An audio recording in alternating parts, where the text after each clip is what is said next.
ഈഞ്ചിക്കൽ ശാഖയുടെ ഗോമൂത്രം തളിച്ചുള്ള ഉദ്ഘാടനം KKG and family. പക്ഷെ പുള്ളി കുടുംബസമേതം വരുന്നോണ്ടേ നമുക്ക് അസല് 4 തള്ളു തള്ളണം. പിന്നെ അല്ലാതെ ഇവർ 6 പേരും 2 ദിവസം വീഡിയോ വെച്ച് പോസ്റ്റ് ചെയ്താൽ തന്നെ നമ്മുടെ ശാഖ വൈറലായി. പക്ഷെ ഇനി റീച്ച് കൂടിയിട്ട് ശാഖയില് അഡ്മിഷൻ ഇങ്ങനെ പെരുകിയാലോ? അതിനും സാധ്യതയുണ്ട്. അതുകൊണ്ട് തന്നെ നമ്മൾ നമ്മുടെ സ്വാഗത പ്രസംഗം കനത്തിൽ തന്നെ കൊടുക്കണം. നമ്മൾ എന്ത് വെച്ച് തുടങ്ങും? ഏഞ്ചിക്കൽ fly over യാഥാർത്ഥ്യമാക്കിയ G.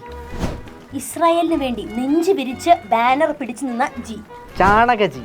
Rambutan G. Dragon fruit.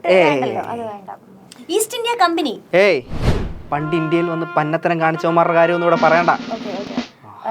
Kanjikuzhi അല്ല കുഴിക്കഞ്ഞി ജി. കുഴിക്കഞ്ഞി. അതും പിടിക്കാം. പണിയെടുത്ത് വിയർത്ത് വിശന്ന് വലഞ്ഞു വരുന്ന പട്ടിണി പാവങ്ങൾക്ക് സ്വന്തം പറമ്പിൽ അത് നോട്ട് ചെയ്യേണ്ട വിഷയമാണ്. സ്വന്തം പറമ്പിൽ കുഴി കുത്തി പഴങ്കഞ്ഞി ഒഴിച്ചു കൊടുക്കുന്ന ആ ഒരു പാരമ്പര്യമുള്ള ജി. എന്തൊരു ആട്ടിത്യമാണല്ലേ. ആ ഒരു ആട്ടിത്തം ആ കുടുംബത്തിന് മുഴുവനും കിട്ടിയിട്ടുണ്ട്. നമുക്കൊരു വ്ളോഗ് കാണാം. ഓക്കെ. ഇനി ഇവർക്ക് മണ്ണിട്ട് കൊടുത്തു എന്ന് പറഞ്ഞാൽ അതൊരു പ്രശ്നമാവോ? അയ്യോ എന്തൊരു ഹ്യൂമർ സെൻസ് ഉള്ള പ്ലേറ്റ് കൊണ്ടുവരായിരുന്നു. എനിക്ക് മനസ്സിലാവുന്നില്ല എന്തിനാണ് ഇവരെ കുറ്റം പറയുന്ന ആളുകൾ. സത്യം അല്ലേ?